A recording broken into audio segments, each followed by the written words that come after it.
Terus bersama kami di Wanita hari ini. Hari ini topik yang cukup menarik. Peluang kedua. Apakah dinamakan sebagai peluang kedua hari ini, Fatin? Kalau kita lihat, kehidupan kita sentiasa mencari-cari peluang. Betul. Tapi apa yang pasti untuk mencari insan yang lebih baik. Dan kadang-kadang ada juga di antara kita yang ingin menebus kesilapan dan pelbagai lagi. Betul, saya setuju. Dan mungkin penonton boleh tumpukan perhatian kerana dua tetamu yang akan saya kenalkan ini tidak asing dan tidak bukan lagi. Kita bersama dengan pendakwah bebas kita. Kalau minggu lepas bersama dengan saya dengan Fiza. Hari ini sekali lagi Ustaz Jazlan Abdullah, dan juga kita bersama dengan bekas pesakit COVID stage 5 Farhana Amirah Ahmad Razi. Sekali lagi juga bersama dengan wanita hari ini. Terima kasih kerana bersama kita pada hari ini. Sebenarnya hari ini merupakan satu perkongsian pengalaman yang bakal memberikan inspirasi dan satu kisah yang akan menjadikan kita lebih muhasabah, lebih inginkan sesuatu yang terbaik dalam kehidupan kita. Jadi mungkin untuk memulakan kisah kita, peluang kita pada hari ini, untuk Mira sendirilah. Ditidurkan betul pada tahun 2021 kerana COVID stage 5 pada waktu tersebut. Dan adakah Mira menganggap untuk berada di sini, untuk terus meneruskan kehidupan ini sebagai satu peluang kedua yang sangat-sangat dihargai? Betul. Bagi Mira, memang peluang kedua lah yang Mira dapat. Since masa tu pun that time 2021 tu hit COVID tu, masa tu tak ada vaksin. Kiri, kanan, depan, belakang Mira memang masa tu memang people pass away on the stage 5, which is masa tu macam agak terkejut sebab berada dalam umur 30, masa tu dah 29 tahun. And tak ada seorang pun patient stage 5 yang dalam umur tu masa tu. So bila I kena masa tu memang macam masa awake tu agak terkejut lah. Memang I tak sedar yang I pun kena COVID. And masa tersedar tu pun bulan Ramadan pula tu. So memang second charge for me lah. Sebab I tak expect. Sebab I fikir kalau kata I pass away macam orang yang lain I nampak tu, I takkan dapat jumpa anak-anak I, family even. Sebab masa ditidurkan tu I tak dapat nak hubung anak-anak, tak dapat nak last goodbye. Last goodbye dengan my mom and my dad jugalah. Masa tu kita dimaklumkan 15 Ramadan. Betul. Jadi Ramadan yang bakal tiba esok, jadi mungkin satu tamparan hebat juga untuk Mira. Ya, betul lah. Sebabnya bila masuk bulan Ramadan kan, as you guys know, saya ibu tunggal. Jadi bila masuk bulan Ramadan ni memang excited, anak-anak semua puasa penuh. Jadi sahur sama-sama. Jadi bila masa tahun 2021 tu tak dapat nak ada momen tu kan. Masak pagi-pagi tak ada. So masuk tahun 2022, I spend the whole quality time with my mom and my dad dengan anak-anak lah. So tahun ni will be like normal balik lah. Dengan nak cuma mak ayah tak ada lah. Mak ayah dah pindah ke Ipoh. So kita dengan anak-anak lah. So diorang excited ni esok nak puasa ni. Alhamdulillah. Okey. Dan Ustaz, kalau kita dengar juga apa perkongsian daripada Mira kan. Saya pasti bukan sahaja Mira yang nanti akan peluang kedua, ataupun kita kadang-kadang tak tahu pun yang kita diberi peluang kedua. Betul. Bagaimana pula Ustaz melihat peluang ini? Kadang-kadang ada manusia yang mungkin melihat tapi disia-siakan. Tapi peluang kali ini esok pun dalam Ramadan, ini pasti dirindui oleh ramai orang. Bagaimana untuk kita terus menghayati, menghargai peluang kedua ini, Ustaz? Baik.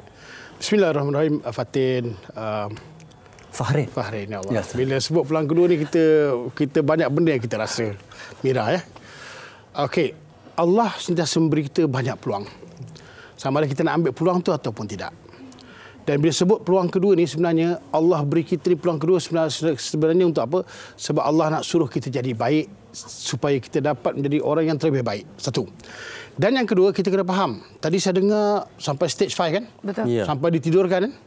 Maka bangun 10 kan? Betul. Sebenarnya Allah beri peluang kedua tu kerana apa? Kerana kita kena tahu Allah beri kita hidup ni dengan dua sebab. Dua perkara Allah nak ke kita. Allah beri kita umur ni, yang pertama, Allah nak beri kita peluang untuk kita tambah amal ibadah. Amal ibadah tu untuk apa? Untuk menjadi bekalan kita meneruskan perjalanan kita di akhirat itu satu. Dan yang kedua, Allah beri kita hidup kerana apa? Kerana Allah nak ampunkan dosa-dosa kita. Betul. Kita banyak dosa, saya banyak dosa. Allah beri peluang kita untuk mengampun dosa. Sebab itu, bila sebut hal berkaitan dengan Ramadan tadi, Nabi sebut, Atakum Ramadan. Telah datang kepada kamu itu, Ramadan itu, iaitu Syahrul Mubarak. Satu bulan yang diberkati. Sebab apa disebut satu bulan diberkati? Sebab disebut berkat. Berkat tu kalau orang Jawa bawa habis kedugi bawa berkat balik. Berkat tu barakah, iaitu apa? Dalam bahasa Arab ziyadatul fil khair, ditambah kebaikan. Kita nak masuk bulan Ramadan, Allah dah beri kita peluang kedua. Sebenarnya apa? Allah nak beri kebaikan. Umur yang Allah beri itu baik tak? Baik. Masuk bulan Ramadan, ada keberkatan, Allah tambah kebaikan pada umur kita. Kita nak masuk Ramadan, kita ada harta tak? Ada. Maknanya harta kita baik tak? Baik. Maka Allah nak tambah. Bila masuk bulan Ramadan, Allah tambah kebaikan pada harta kita. Kita ada keluarga kan? Tadi dengan puasa dengan anak-anak kan. Rasa ya Allah macam ni kan. Keluarga kita baik tak? Baik. Tapi bila masuk saja Ramadan, sebenarnya Allah tambah kebaikan dalam keluarga kita. Oleh sebab itu, segala kurniaan Allah Ta'ala khususnya nak masuk bulan Ramadan ini, sebenarnya Allah nak tambah kebaikan dalam bulan Ramadan. Mudah-mudahan dengan peluang yang Allah berikan kepada kita akan jadi hamba Allah yang bertakwa, insya-Allah. Amin. Amin. Okey, kita juga ada perkongsian di sini yang kita kongsikan daripada I am Farahana Amira. Okey, day 19, 29/4. Today doc inform yang PCR test saya dah negatif. Syukur alhamdulillah dipindahkan ke uncritical ward 9C pada waktu petang sebelum berbuka puasa. Ini kisah Amira sendiri Dan semua dok dan nurse tak berhenti ucap selamat, congrats dan alhamdulillah. Diorang kata semangat, saya kuat untuk melawan COVID stage 5. Saya berada dalam keadaan stabil dan masa ni setiap kali ada nurse yang pass by, saya mesti akan say bye Farhana, jaga diri tahu. Awak sangat kuat dan juga tak terkira berapa orang nurse yang cakap macam tu. Kerana saya mungkin juga ringkaskan tapi masa tu perut saya bulan puasa pada tu dan dapat makanan pertama, bubur dan ikan dori. Masa tu saya rasa perut saya terisi sedikit. Dia tak nak saya lapar, saya pindah ke ward 9C. Nurse teman saya until 6:30 PM. Dan katil baru sampai di ICU dan berpindah ke katil yang baru. Sampai saja di ward 9C, apa yang saya harapkan adalah nak tidur dan berehat. Saya pasti perkongsian ini menyentuh hati, mengimbau kembali kenangan Mira saat-saat itu. Okey, mungkin ramai juga nak tahu, bagi mereka yang tak pernah melalui pengalaman seperti itu, nak ditidurkan, anda sendiri pasti tahu kan tentang situasi itu. Sebelum nak ditidurkan, apa perasaan? Bersedia ke? Tak bersedia. Tak bersedia sebabnya masa bila doktor decide kata, Puan kita nak your phone, Puan kita decide untuk tidurkan you.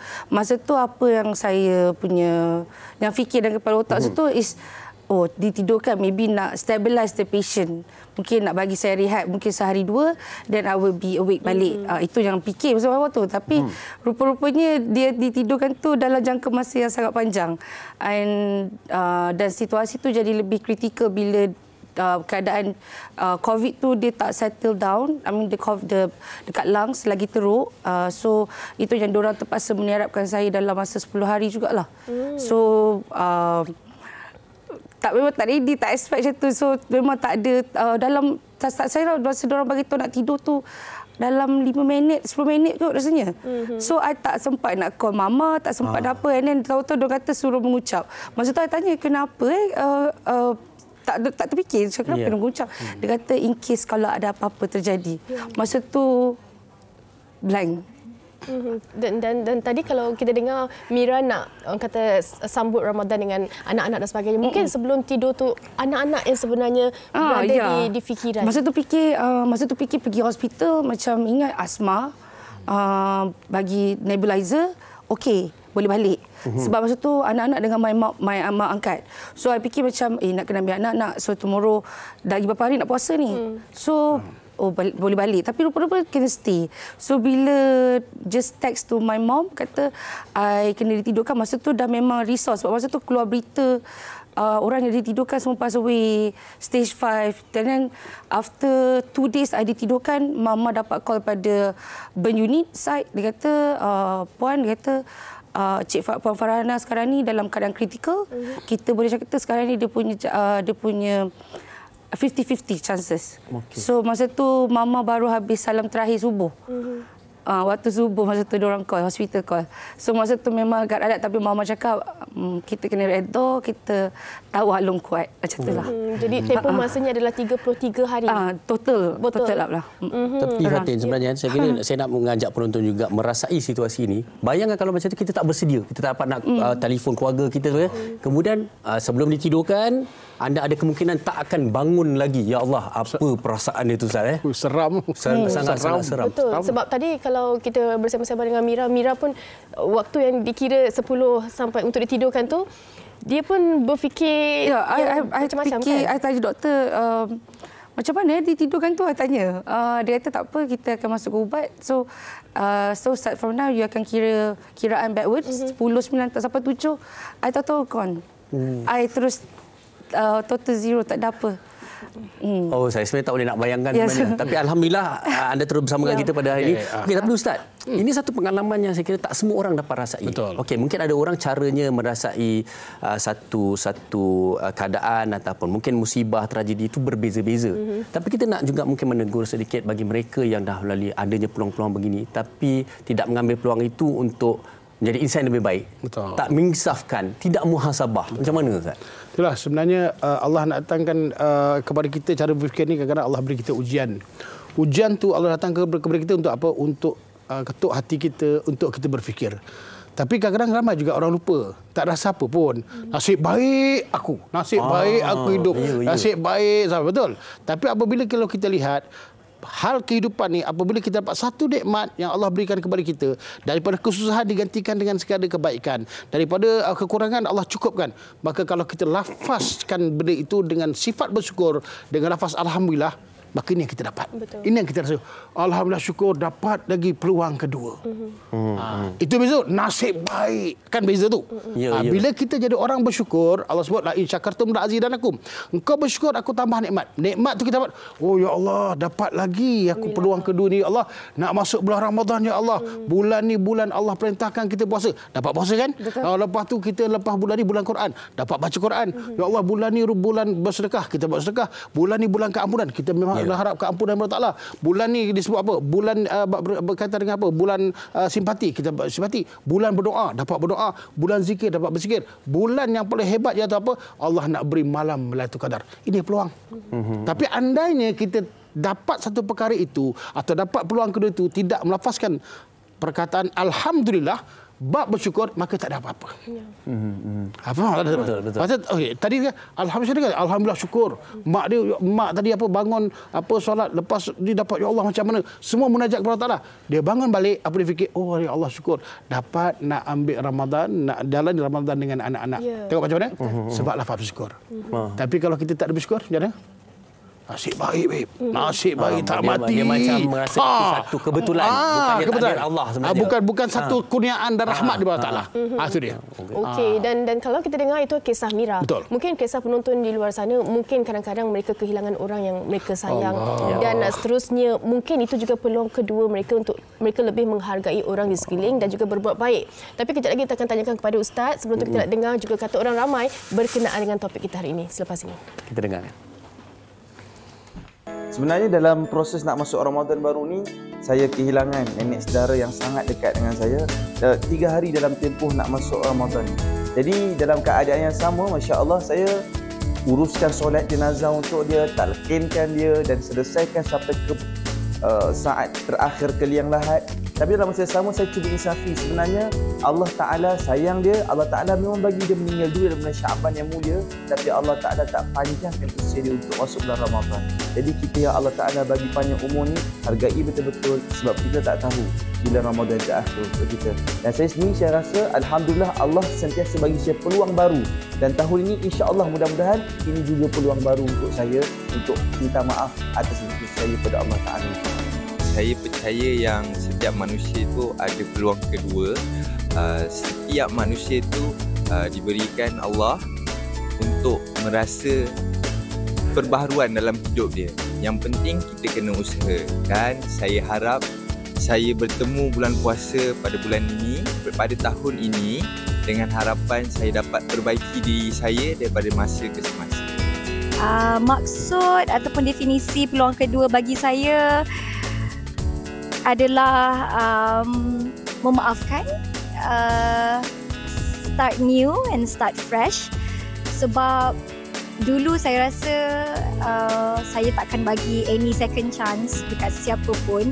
Tapi berjalannya waktu, saya rasa semua orang berhak untuk mendapat peluang kedua. Sebab mungkin kita tak selalu betul dalam hidup kita. So why not kita dapat peluang kedua. Dan saya suka yang paling yang terakhir itu, yang mana memaafkan. Kadang-kadang orang tak faham bila kita memaafkan, meredakan, dia lebih memudahkan untuk kita menerima peluang kedua tu.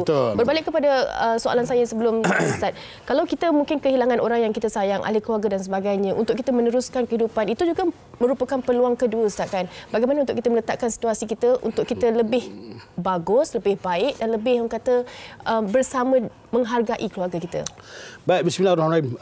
Fatin, ini Ramadan, nak masuk Ramadan. Ada Ustaz, hati yang bawa saya pergi. Faham Okey. Saya akan rasa satu benda yang kehilangan yang besar dan saya rasa perkataan tu hampir kat saya. Siap bulan Ramadan, saya dulu ada orang yang bisik dengan saya, tanya, bang, awak nak sahur ke atas ke kat bawah? Jadi saya akan cakap, saya nak sahur ke atas lah. Pasal muka saya ni muka pemalas. Melainkan mak saya kata, long turun. Baru saya turun. Itulah suara arwah isteri saya. Satu bulan Ramadan ni, ada hati yang bawa saya pergilah. Okey, satu. Faham. Dan takdir Allah, saya kena uruskan takdir dengan baik. Kena sifat bersyukur. Dan akhirnya Allah ganti satu isteri yang baik. Dan Alhamdulillah, sana sini pun ada yang kekurangan, tapi kita pelengkap. Mana kita lengkapkan, dia melengkapkan diri saya. Dan syukur Allah ganti, dan Alhamdulillah saya rasa hidup saya terisi, dan saya rasa saya dapat membimbing dan dia dapat maknanya mengembirakan hati saya.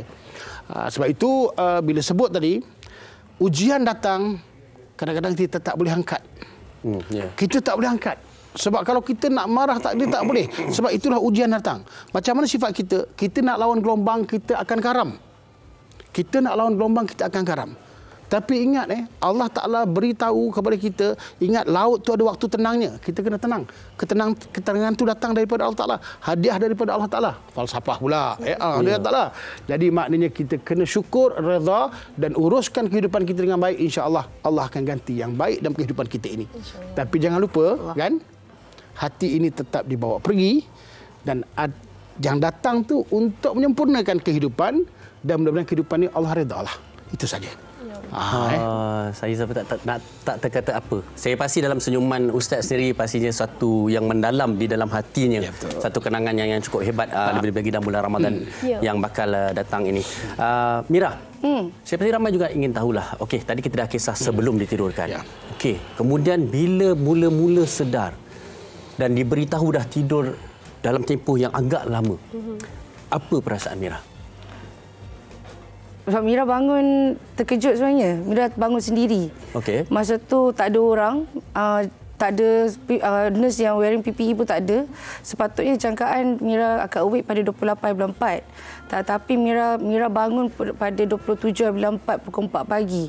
Mira tersedar, Mira dengar orang baca Yasin. Sebab sebenarnya bila ada yang bertanya kepada saya, apa yang kau rasa bila waktu koma? Bila kau di koma, tidur dan masa tu change to coma state. Jujur saya kata saya dengar orang baca Yasin. So masa terjaga tu memang I dengar baca Yasin, I bangun dan benda pertama I fikir anak-anak. Where's my daughter and my son? Lepas tu I terus cakap kat I terus tempat tak ada suara, pakai tulis kat atas kotak untuk dekat nurse. I nak setitik air tapi tak dapat masa tu. Sebabnya takut ada infection. So that time memang the first thing yang I fikir is anak-anak sebenarnya. Sebab sebab kita dah tidur lama, tak tahu apa jadi kat anak. Macam itulah. Okey. Jadi mungkin soalan susulan saya lah. Okey, setelah melalui dah sedar kembali dan kini bagaimana apa yang dilalui tempoh hari itu menjadikan Mira sebagai seorang yang sangat menghargai peluang kedua ini dan menghargai kehidupan ini. Okey. Actually, dulu Mira tak banyak masa dengan anak. Jadi, bila masa dapat peluang kedua tu,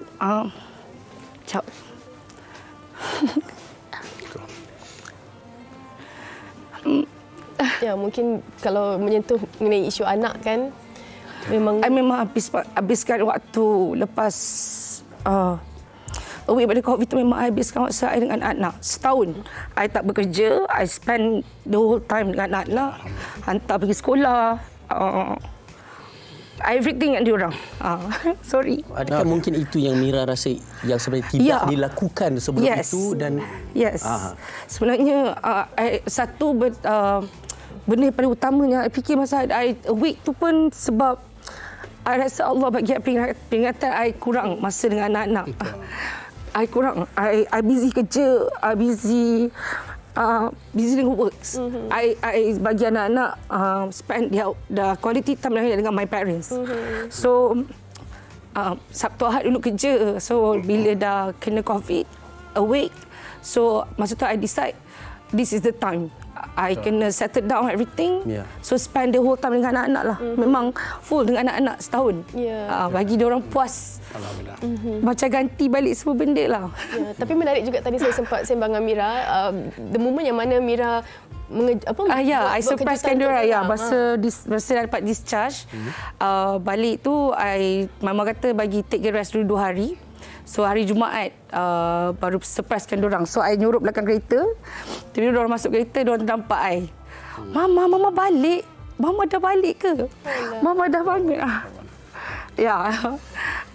Itu momen yang mungkin... Ya, sebabnya masa I koma tu soalan hari-hari yang mama dengan abah paksa dengar mama tak bangun lagi ke ni. Bila mama nak bangun?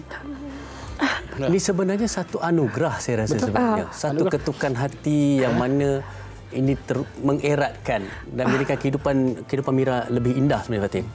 Betul. Dan kuat Mira, mungkin disebabkan jangka tempoh 33 hari itu disebabkan Mira kuat dan itu memudahkan lagi Ustaz. Betul.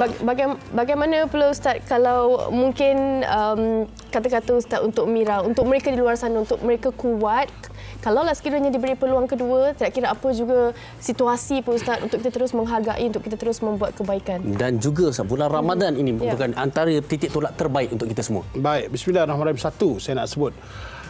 Hidup kena bersyukur. Bersyukur. Ujian Allah beri kepada kita untuk apa? Untuk tingkatkan iman kita, untuk tingkatkan diri kita jadi baik dan supaya kita jadi orang yang apa? Yang faham hidup beragama dan hidup dalam dunia ni. Itu kita kena faham tau. Sebab itu setiap manusia dia ada ujian masing-masing. Saya dengar tadi anak dia kata, mama dah balik, mama dah balik. Gembira kan? Ya. Tapi ada anak saya nangis waktu dia tidur. Macam mana kakak? Ni. Ini Ramadan. Kita kena sebut. Anak you balik tau. You balik. Anak saya nangis waktu dia tidur. Nangis waktu dia tidur. Habis cerita. Saya tak nak panjangkan. Itu syukur. Allah ganti yang baik. Satu Yang kedua, dalam bulan Ramadan ni kita bersedialah. Sebab Allah bagi kita lagi Ramadan. Dalam bulan ni Allah nak ampunkan kita segala dosa-dosa kita. Sebab itu kalau kita tengok salafus soleh, orang soleh sebelum ni, 6 bulan sebelum Ramadan dia dah minta doa. Sampaikanlah Ramadan ya Allah. Inilah bulan yang terbaik. Kalau kita tak baik pun Allah nak baiki kita dalam bulan Ramadan ni. Kalau kita tak sempurna, Allah akan sempurnakan hidup kita dalam bulan Ramadan. Sebab itu kita kena ambil Ramadan ni satu-satu anugerah yang paling besar. Macam Farin cakap kan, kehidupan ni anugerah. Ramadan kita nak ambil anugerah. Dan satu aja. Sayanglah keluarga, didiklah keluarga. Anak-anak ni kita sama-sama kena bangunkan dan kita kena percaya bahawa Allah Ta'ala tu bagi hidup ini hidup yang terbaik bagi kita semua. Wallahualam.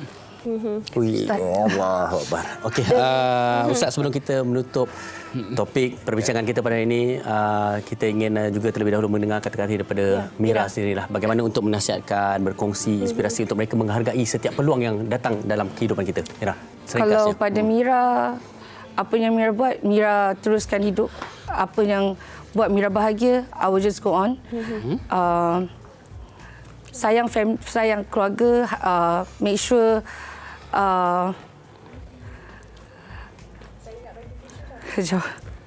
hargai setiap masa yang kita ada, setiap detik, every moment.